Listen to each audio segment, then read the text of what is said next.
Nos encontramos en el Instituto Geológico y Minero de España, concretamente en su museo. En él se guardan algunos de los mejores ejemplares de minerales de España y también del resto del mundo.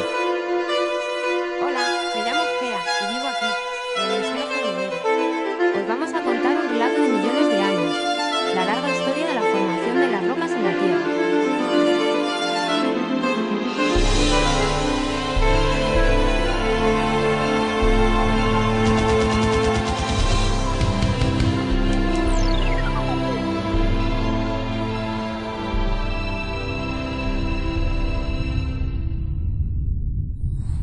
Los minerales son los componentes básicos no solo de nuestro planeta, sino también del resto de planetas y asteroides que se encuentran en el universo. ¿Pero qué es un mineral?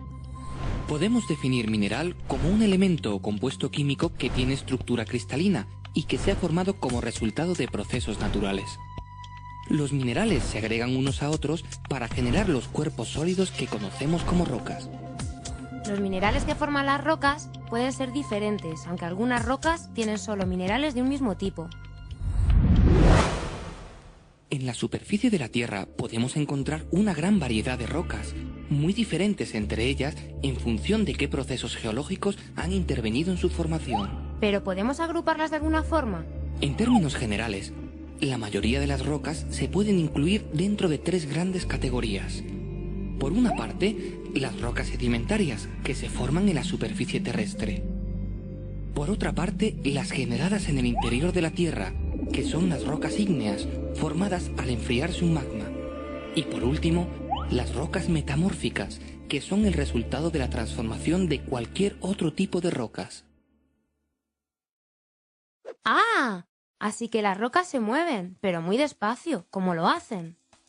Para comprender cómo las rocas pueden moverse y transformarse unas en otras, tenemos que considerar la estructura de la parte más externa del planeta, es decir, la litosfera, formada por la corteza y la parte superior del manto terrestre, la astenosfera. Esta litosfera no es continua, sino que se encuentra fragmentada en diferentes placas, colocadas sobre la superficie del planeta a modo de un enorme puzzle.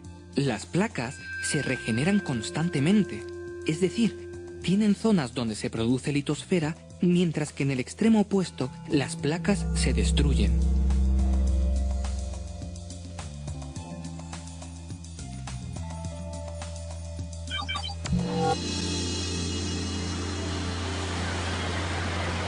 La generación se produce en unas grandes cordilleras submarinas conocidas como dorsales oceánicas, mientras que la destrucción se realiza en las zonas de subducción, donde la litosfera se introduce en el manto hasta fundirse.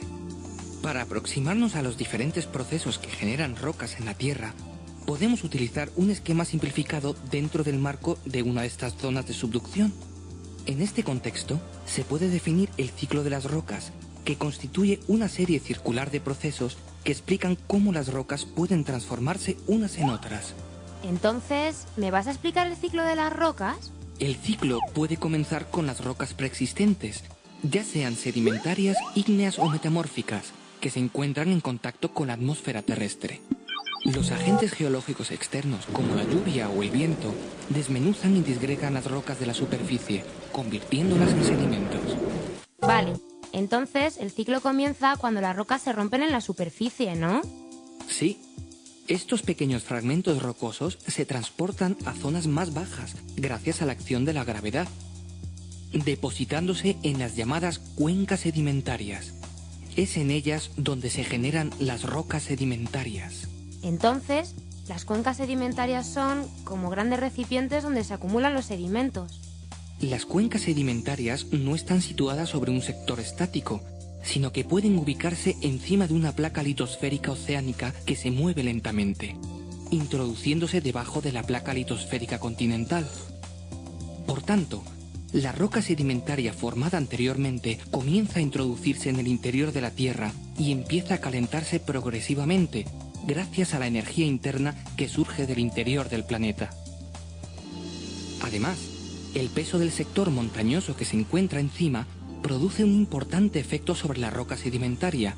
Eleva su presión litostática, lo que junto al aumento de la temperatura afecta a los minerales que la constituyen, transformándolos y colocándolos en función de la dirección de aplastamiento y generándose así una roca metamórfica. O sea, que si calentamos y comprimimos una roca sedimentaria, la podemos transformar en una roca metamórfica. Así es, Gea. Cuando el aumento de la presión y de la temperatura supera un cierto umbral, la roca metamórfica comienza a fundir, generándose así un magma que asciende lentamente hasta llegar de nuevo a la superficie terrestre, en este caso a través de un volcán, donde se solidifica formándose una roca ígnea. La acción de los agentes atmosféricos externos vuelve de nuevo a disgregar la roca, cerrándose así este lento ciclo que ha durado centenares de millones de años. ¡Millones de años! ¿Cuánto tiempo?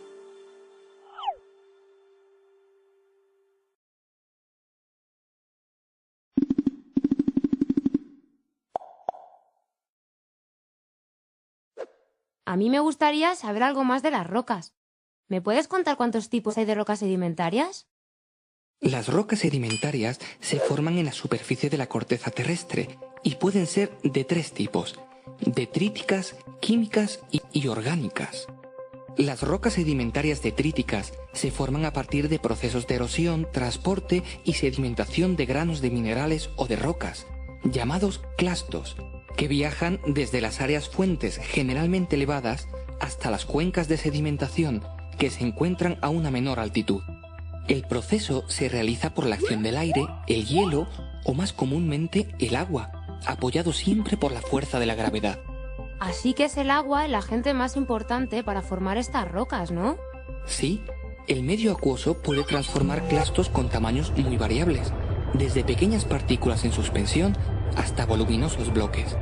La energía del agua disminuye progresivamente desde las zonas con mayor pendiente hacia las zonas más bajas, por lo que en la cuenca de sedimentación los sedimentos más gruesos alcanzan poco recorrido, depositándose cerca del continente y generando las rocas sedimentarias conocidas como conglomerados.